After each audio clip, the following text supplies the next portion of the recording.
Building things when I was young was something that I can do. It was a solitary experience. I was an only child, so I assume I had more free time than a child that's raised with siblings. And in my quiet moments, I would make things. And there's a peacefulness to it that now I would say would be being in the zone, being in that place where you're fully engaged mentally, physically, you're using your hands, you're solving problems. And for me, being older, I see them as design problems, ways that I can combine things that express a feeling or an emotion or some evoke something that takes you someplace and that I hope takes someone else someplace when they look at it too. But as a kid, I feel like it was a quiet time where I found just kind of peace and just satisfaction that I was creating something, that there's like this power in bringing something to life, something that never existed before, and now it does, and it came from you, and now it's in this world. So it was kind of special and magical to be able to create. And I still feel that way now, that it's kind of amazing to think of it, build it, and now it's out there. It really is. It's a special ability, I think.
I am a sculpture major from Portland State University, and I went there for graphic design. And I figured while I was there that I wanted to learn the skills of sculpture, so I figured I might as well do them at the same time. So I double majored in graphic design and sculpture, and it ended up that my sculpture degree ended up being what I continued to do. I fell in love with steel because it was so strong and so permanent and just felt so everlasting. Like if you built something out of metal, it would never be destroyed. And the strength in that, I was really attracted to that. And so, and I had tried all mediums when I was in college. Every assignment that I got, I'm like, okay, I'm gonna make this one out of plexiglass, I'm gonna make this one out of concrete, I'm gonna make this one out of wood and fabric. And I wanted to experience all materials. I've always made things with my hands. I remember being a little kid and just occupying myself. I would just reuse things around the house. I made these little toilet paper people, that's what I called them, and they had arms and clothes, and I made a whole community of these toilet paper people. And I always just created things. I was kind of a quiet kid and just built things, and I like to work with my hands. My dad inspired me because he was a welder. He made wood stoves, and he was a carpenter, and he had a building remodeling company, and he had really big, wide hands, and I was always really impressed about what hands can do and the physicality of making and building. I always really liked that, and that's why when I was at the university, I just like, well, I really want to feed my soul and do that. And then it turned out my graphic design internship led me to the Oregon Zoo, and they knew that I was also a sculpture major, and they said, oh, well, we do fabrication here. Do you want to check out the studio for that? And I'm like, yes. I ended up working there directly out of college for 5 years, building animal habitats and exhibits, carving rocks and sculpting with epoxy.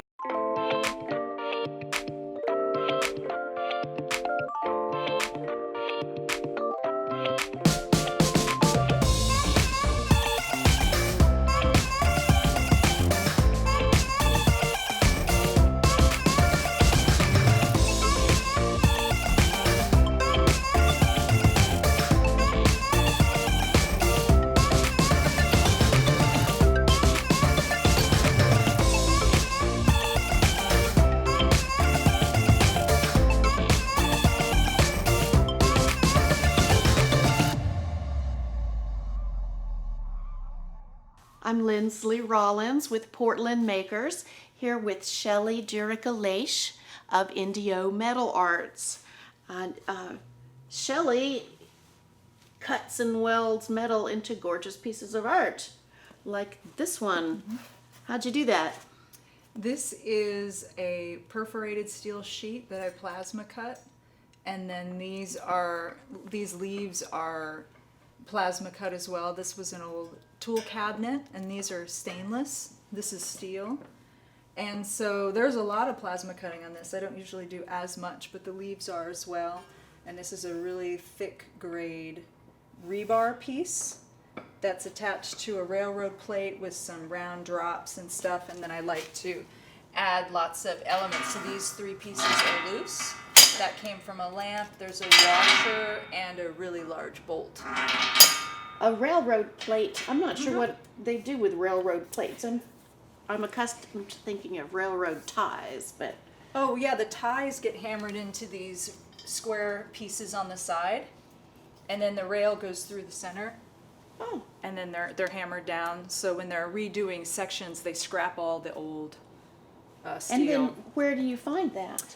I found that piece at Bob's Metals, and that's out in North Portland, and back when they used to let you go through and paw through all the scrap steel. So yeah, they had huge piles of it. Did they sell it to you by the pound or something? Really? Yeah, it's all by the pound. Yeah. And these are nice little geometric, mid-century modern looking things for gardens. Yeah, I love working with found objects, and you find a lot of cutoffs. If I don't find the cutoffs, I'll make them, and I'll cut them with my dry cut saw.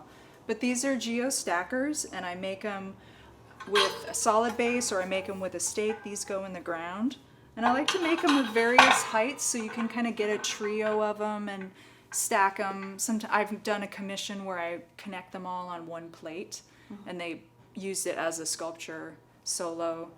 These you can kind of move around and set them around. I've also painted them, and I painted one for a client where it was a taller sculpture, and she wanted it blue. It was on a really nice base. So I like to do these in lots of different styles. Do you powder coat them? Is that what you mean, or do you brush paint them? I should think powder coating might last longer. Yep, if the client wants it powder coated, I'll do that. I use aerosol Rust-Oleum, or I'll use a brush on paint that I'm newly working with that enamelers will use, or when they do pinstriping. I found this really cool paint, and I've started to use those. And it adheres well to metal? It's excellent. What yeah, kind they is use it it on cars. It's called One Shot. Oh, nice.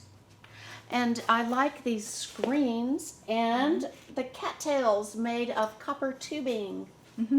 Yeah, these are wonderful. I love to use mixed metals, and this way this piece you can have it inside, or if you have it outside, it's got a clear coat on it, and you can either keep it clear coated or you can let it rust. If you let it rust, it'll contrast in the colors. And these kind of glow. I use a sandpaper on them to do a vertical sanding, so they really glow beautifully when they're sealed. And this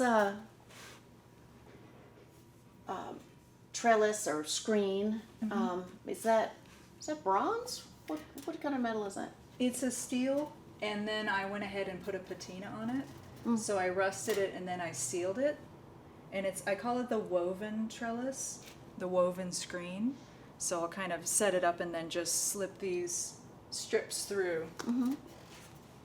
That's interesting. It hadn't occurred to me that one might let something rust on purpose and then seal it for the color. You always think about having to get the rust off before you seal it so it won't rust. But that's kind of brilliant. I like the amber tone. Rust is beautiful. It's a beautiful red. You can get these like bright patches. It's a nice warm orangey red tone. And that has a nice sheen because of the coat. And I make these for indoors and outdoors. This one has a base on it, and I have a screen behind my couch, and it kind of delineates space. So there's like the dining area and the living room, and the pieces behind the couch, and I have a plant growing on it. And so I started making these and selling them because I realized they can be used anywhere. So some of them I put patinas on and seal them so they can be primarily indoor pieces. Yeah, I like it. I would not have guessed that's how you had done it. And tell me about this tall arcing piece here. This piece is called Crescent, and I used a perforated steel and strapping.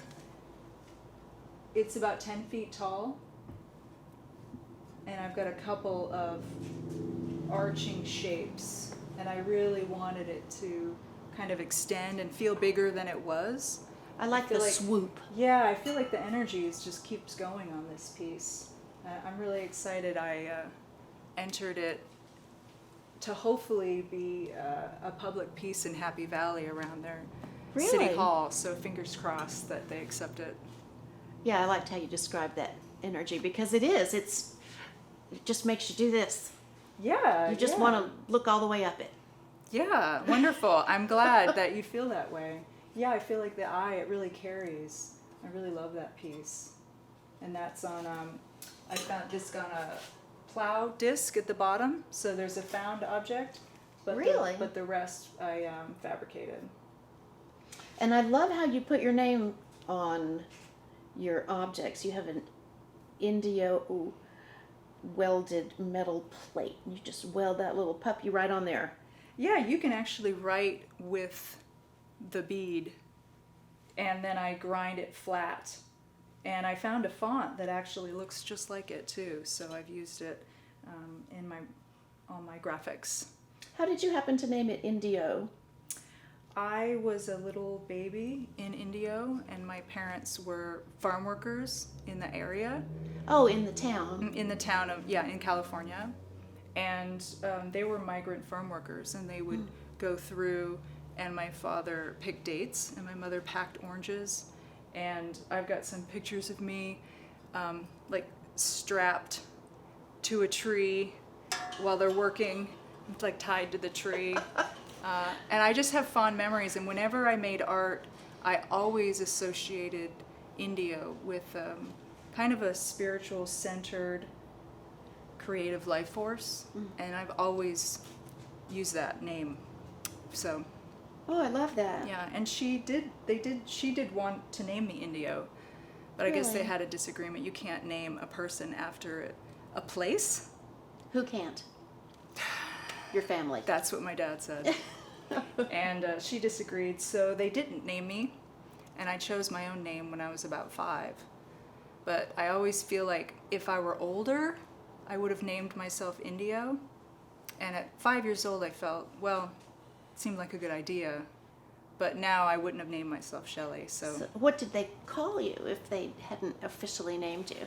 well, they had nicknames and Froggy. So tell me about this here. Now you, did you cut that out of a flat piece yourself? Yeah, With your plasma cutter? Yeah, I cut this with the plasma cutter, and then I folded the petals in a jig with a shop press, and then punch the center with that jig to kind of fold it up. So this is steel. This was a oil tank. You can see the heavy pitting on it, so it was underground for a really long time. And this was the inside of the tank. It's a little smoother. And Like underground at a gas station. underground is someone's property. So it was an oil tank that they had to dig up off their property. Oh, for home heating. Yeah, exactly. And so I combined it with stainless steel cable. And then this piece is found object that I found at the scrapyard. And the leaves are plasma cut.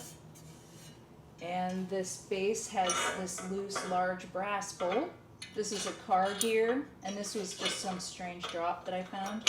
And this is a rotor. So how did you shape this? It didn't come with that curve in it, did Yeah, it? I did, yeah. Did it really? Yeah. Oh, that's handy for you. And I just thought it would be the perfect heavy-duty flower stem. And you have pieces on the other side of the room that perhaps you'll show me shortly. I do, I will. Little components of flowers and things that you've cut. Yeah, I'll cut a bunch of them, like for these smaller ones, and I'll keep them in bins.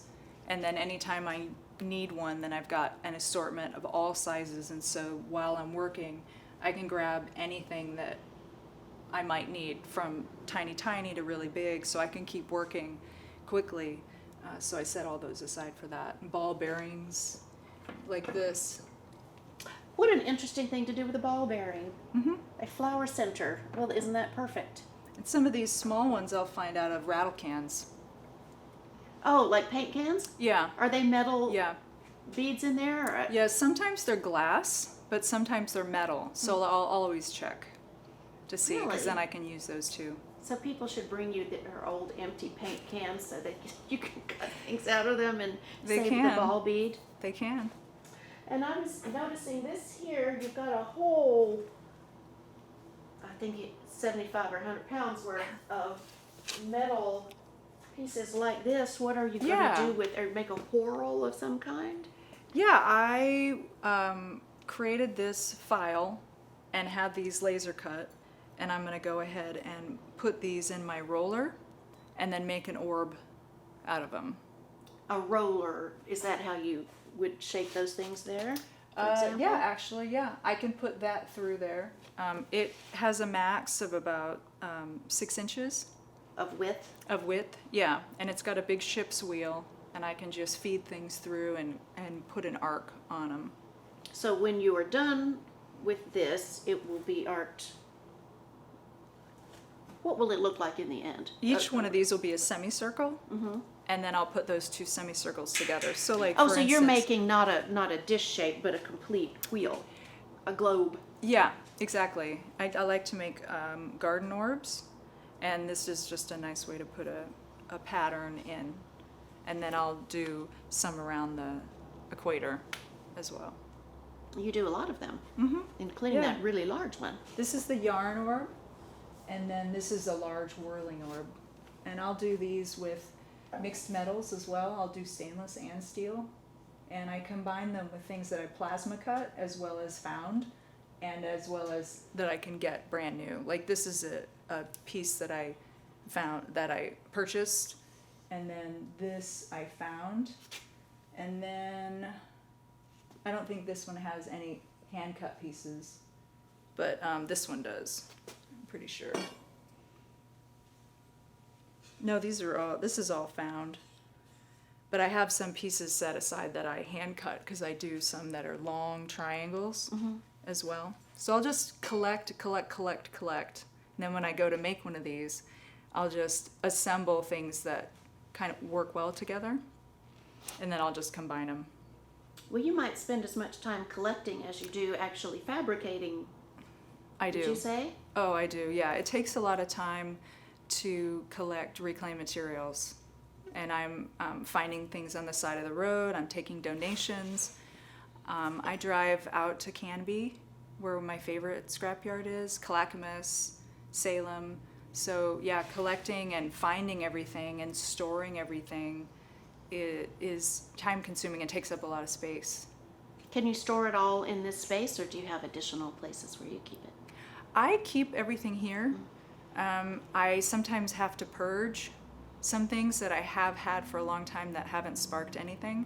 I'll purge those and in order to bring in more so that I have a really large selection. And then I'll set things aside, like these pieces here, and kind of work on them mentally, lay them out, figure out how I'm going to use them, and then when it all just kind of gels, then make something. And you are in a complex with several other artists, and I know some of them, as we heard, are metal banging. Do you sometimes share bits and pieces with the other artists here? Sure, if it arises, I think. Like if something hadn't worked for you, you might give it to the guy who's absolutely. welding over across the way. Yeah, we had a gentleman that made drums out of propane tanks, and he had stacks and stacks of the center piece of the propane tank outside because we have metal scrappers that pick up our metal waste, and I would pull them in because I knew that I could do something with them. And so then eventually he would always let me know when he was going to get rid of a bunch. We also had someone on the other side of the building that made cheesy puffs, and they would get those really big The food, food. not an artificial metal cheesy puff. No, no, that's a good idea though. And he would bring us his big drums, and I've made things out of the drums, and we also use them in the metal shop to collect scrap steel. So the whole building in general does share materials and parts and tools. It's all with each kind of other. art. Yeah, there's a lot of From artists in this space. food to arc welding. Yeah, yeah. Well, all right. Anything else you want to show me in particular that you love? I love that coat rack, personally. Yeah. Tell me about it. That's the exploding Mondrian coat catcher, and each and every holder, each and every hook, there's space all the way around it for anything that you might want to hang on it. And it's basically And one of convenient these. for persons of all heights. Oh yeah, umbrellas, and then on top you can put a hat. And it basically, I started from this is the Mondrian screen, and I use as many different materials as possible to put these together. And then I wanted to do one that was 3-dimensional. So I just found tons of different materials up to that really cool bolt on the top. Mm-hmm.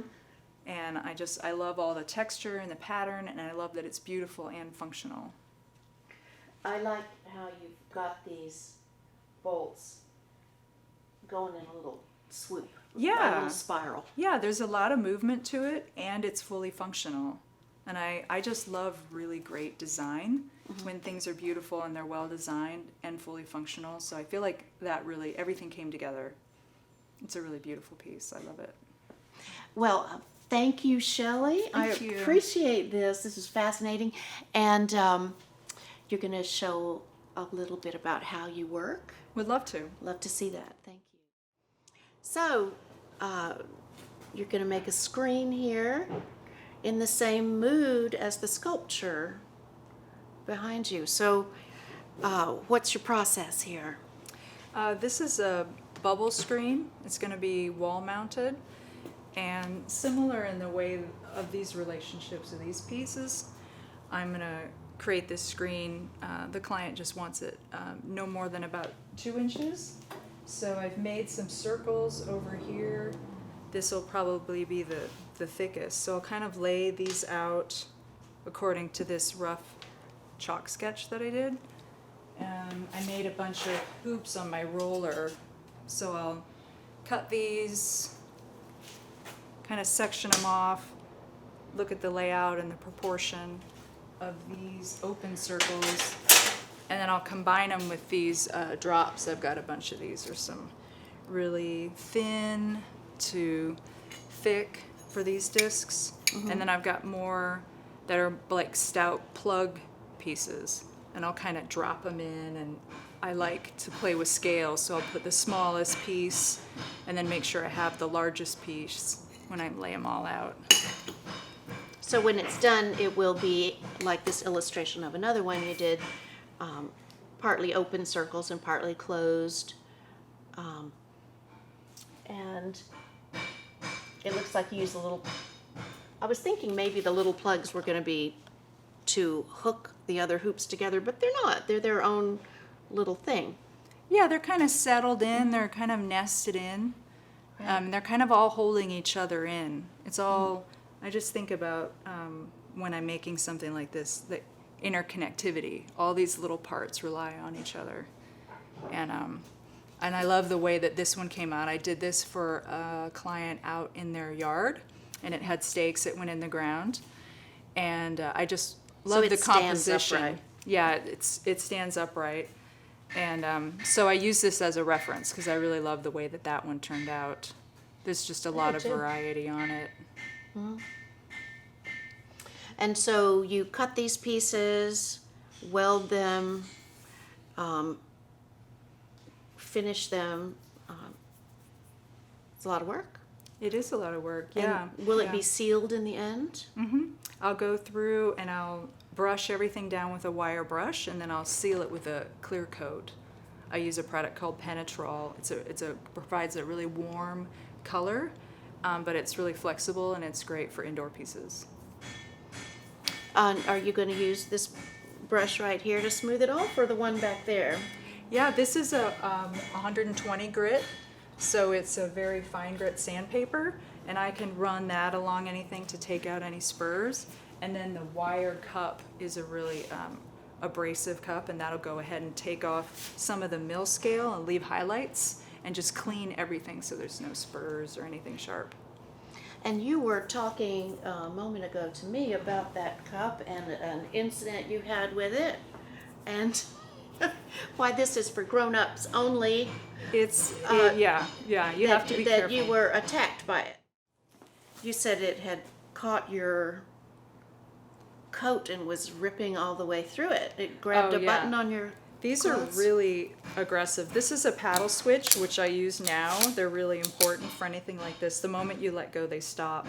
But I had the cup, I had a buttoned jacket, and the cup worked its way inside between the buttons, and I could only hold it like this, and it chewed through the jacket. And when I realized it was okay, it took a few seconds, I kicked the cord out. But these are really powerful tools, so you just have to be really careful. And I would recommend to anyone to use a paddle switch. This is a serious kind of art that you do. Metalworking, yeah, I've grown a lot muscles. Thanks doing a lot. it. Yeah. Well, Thank I you so much. appreciate it. Thank you, Shelly. My pleasure. Thank you. And I'm Lynsley again for Portland Makers, and we are at Indio Metal Arts. We'd love for you to support our show if you like what you've seen today, and this is how you can. You can support us on Patreon with a monthly donation. It's patreon.com/PortlandMakers. That is not the patriarchy, so don't worry. I'm not sure I like that. I don't think you should say that either. I think that might turn to... Actually, it made me really laugh. Like though. we're three women and you're saying that?